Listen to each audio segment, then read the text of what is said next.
welcome to Spellbound Witch's Lair. Tonight we're going to talk about the difference between Samhain, which is the witches' festival for Halloween-ish time of the year, Day of the Dead, or Dia de los Muertos, which I probably butchered that, but that's Day of the Dead, and Halloween. So we're going to talk about some of the similarities, differences, and origins. So Samhain is an ancient Celtic festival that predates Christianity. It is a Gaelic festival of modern neo-pagan and Wiccan holy day. It marks the end of the summer and the harvest and the beginning of winter or the dark half of the year. Samhain is also the Scottish Gaelic name for November. This is one of 4 Gaelic seasonal festivals.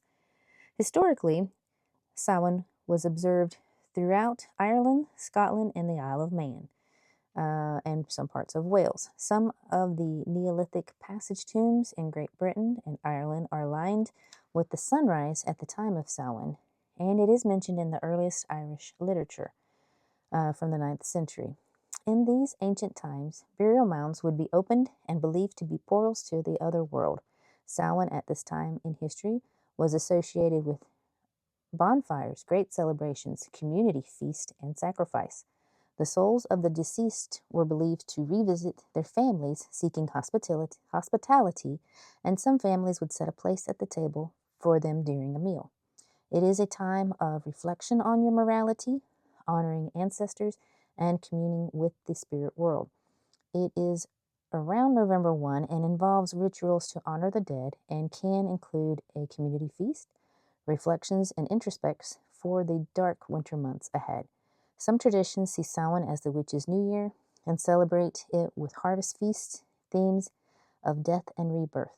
The belief is that the veil between the worlds is at its thinnest, making it easier to communicate with the spirits. These festivals took place over 2,000 years ago in the area now known as Ireland, the United Kingdom, and northern France. During Samhain, Celts would wear costumes to avoid being recognized by spirits, wandering around with the veil being at its thinnest, and the Celts would light bonfires and leave out food to appease these spirits. In the 8th century, Pope Gregory III designated November 1 as a time to honor all saints, and he called it All Saints' Day.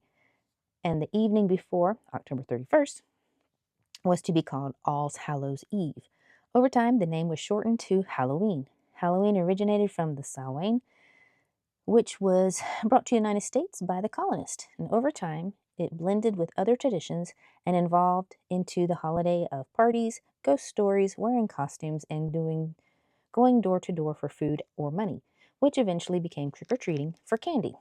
Now, the Day of the Dead, or the Dia de los Muertos, which I know I said it terribly, I'm just going to say Day of the Dead from now on, originated from ancient Mesoamerican traditions, particularly Aztec and Nahua and what is now central Mexico. The Aztecs used skulls to honor the dead long before the Day of the Dead celebrations of today emerged. Skulls still remain a key symbol in a tradition that has continued for more than 6 centuries of annual celebrations to honor and commune with those who have passed. The Aztec and the Nahua rituals were dedicated to the goddess of death, Mictecahlihuatl, or the Lady of the Dead. Again, I butchered that to death, so we're going to call her Lady of the Dead.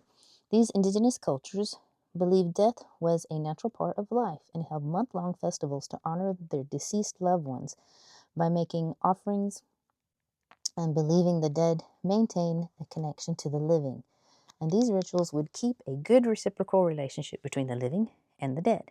When the Spanish arrived in the 16th century, they brought their Catholic traditions, including observance of All Saints' Day on November 1 and All Souls' Day on November 2nd. The Spanish conquistadors fused their Catholic holiday with existing indigenous festivals. The Aztec rituals were blended with these Catholic traditions to form the modern celebration of the Day of the Dead. In 2008, the United Nations Educational, Scientific, and Cultural Organization officially recognized this holiday as a culturally significant event, acknowledging the blend of the indigenous and Catholic heritage. In both Samhain and the Day of the Dead, people will build altars in their homes with ofrendas, or offerings, to their loved ones who have passed. Both traditions light candles, use photos of the deceased or items left behind from the deceased. Families will read letters, poems, tell anecdotes and jokes about the dead, offering the Day of the Dead. Offerings for the Day of the Dead could be tamales, chilies, water, tequila, pan, a specific bread for the occasion, marigolds whose strong scent help guide the souls home, or corpus incense used. They are lit to draw in the spirits. Clay molded sugar skulls are often painted and decorated with feathers, foil, and icing, with the name of the loved ones deceased across their foreheads. Altars include all elements of life: water, food for earth, candle for fire, paper for wind, sometimes is colorful tissue folk art paper. Some families also include Christian crucifixes and the image of the Virgin Guadalupe, Mexico's patron saint, on the altar. In Mexico, families will clean the graves at the cemeteries, preparing the spirits to come. On November 2nd, they take food to the cemetery to attract spirits, and bands can perform music. People dance to appease the souls. People are really dead when you forget about them, and live when you think about them, in your mind and in your heart. This tradition is to remind us we all die, and to be strong and accept it with dignity.